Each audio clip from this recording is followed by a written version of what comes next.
بسم اللہ الرحمن الرحیم۔ ایک شخص ہر روز رات کی تنہائی میں اللہ تعالیٰ کا ذکر کرتا تھا۔ اس کام میں اس نے کبھی ناغہ نہ کیا تھا۔ ایک دن شیطان نے اس کے دل میں وسوسہ ڈالا کہ اے شخص، تو ہر روز رات کو اللہ اللہ کرتا ہے اور ایک مدت گزر گئی اس کام کو کرتے ہوئے، لیکن کیا کبھی ایک بار بھی اللہ تعالیٰ کی بارگاہ سے جواب میں لبیک ہوئی ہے؟ تو کس عاجزی اور انکساری سے اللہ کی ضربیں لگاتا ہے، لیکن بارگاہ خداوندی سے تجھے ایک جواب تک نہیں آیا۔ اس شخص کے دل میں اس خیال کا آنا تھا کہ وہ پریشان ہو گیا اور شکستہ ہو کر لیٹ گیا۔ خواب میں اسے حضرت خضر علیہ السلام کی زیارت ہوئی۔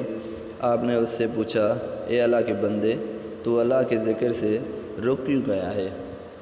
کہنے لگا، میں تو ہر روز اللہ اللہ کرتا تھا، لیکن جواب میں میرے پاس لبیک نہیں آیا، اس لیے میں اس بات سے ڈر گیا کہ شاید میں اللہ تعالیٰ کی بارگاہ میں مردود ہوں۔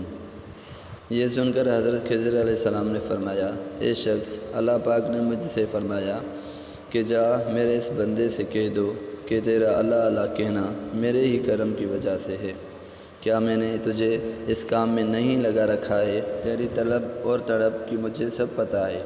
میں تجھے بھولا نہیں ہوں، نہ ہی میں نے تجھے نظر انداز کیا ہے۔ تیری ہر پکار اور ہر بار اللہ کہنے پر میں تجھے 1000 بار لبیک لبیک کہتا ہوں۔ تجھے یہ سوچ، یہ عمل، یہ طلب میں نے ہی دی ہے اور میں نے ہی تجھے اس کام پر لگایا ہے، اور اصل میں تجھ سے زیادہ مجھے ہی تیرا اشتیاق و شوق ہے۔ اس شخص نے یہ خواب دیکھا تو ہڑبڑا کر اٹھ بیٹھا اور فوراً صدقے دل تائب ہوا اور پھر دوبارہ اللہ تعالیٰ کے ذکر میں مشغول ہو گیا۔